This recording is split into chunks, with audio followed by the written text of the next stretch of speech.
This question is asking us to determine if the triangles are similar or not, and if they are similar, we have to write why they're going to be similar. Now, there are three different theories that we could use to prove similarity. One theory is called side-side-side, another one is called angle-angle, and a third is side-angle-side.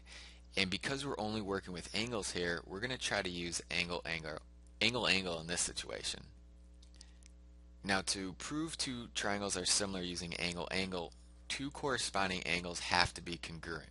So to help me figure that out, I'm going to start labeling the vertices here.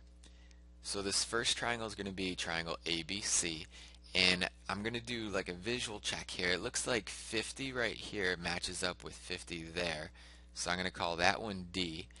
And then the biggest angle seems to be B here, and this is the biggest angle over here, so I'm going to call this E, and then the last one is going to be F.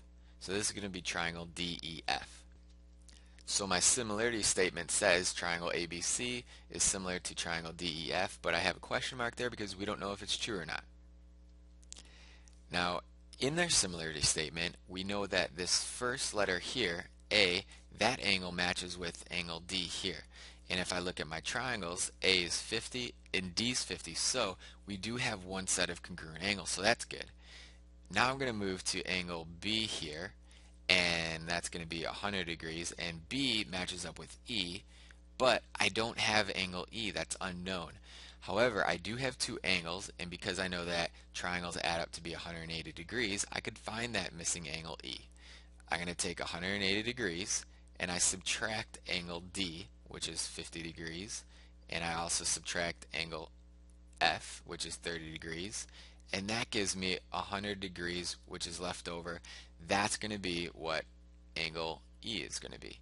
So if angle B here corresponds with angle E and they're both 100 degrees, we know that we have another set of congruent angles. So we could erase this question mark here because we know that these triangles are going to be similar via angle-angle theory.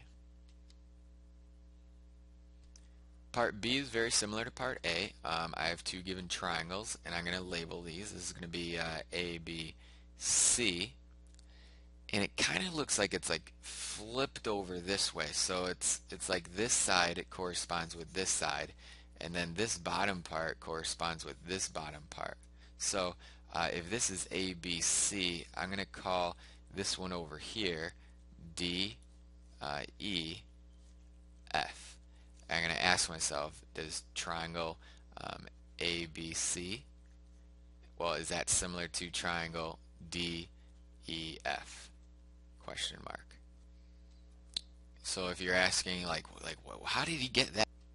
Well, I went from vertex A to B to C, and then this one went D to E to F.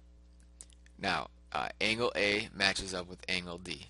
So I do not have angle A here, and I don't have angle D here, so maybe let's just skip that one. If I look closer, I can see that I have an angle right here that's 32 degrees. I have another angle right here that's also 32 degrees. And this one's angle C, so this is going to be my third angle in my triangle, and this one's F, which is also my third angle, but in this triangle. So those are going to be corresponding angles, and they're congruent. So that's going to be my first pair of congruent angles in my angle-angle theory. So all I need is one more set of congruent angles that are congruent. So the last pair of angles that are corresponding would be B and E. So B is 75 degrees there. Oh, but angle E is 79 degrees. Those are not congruent. So I'm not going to have two consecutive sets of corresponding angles that are congruent. So my angle-angle theory is not going to work here. Remember that whenever you have similar triangles, that all the corresponding angles are going to be congruent. So if I have a pair right here that are not congruent, these just aren't going to be similar triangles at all.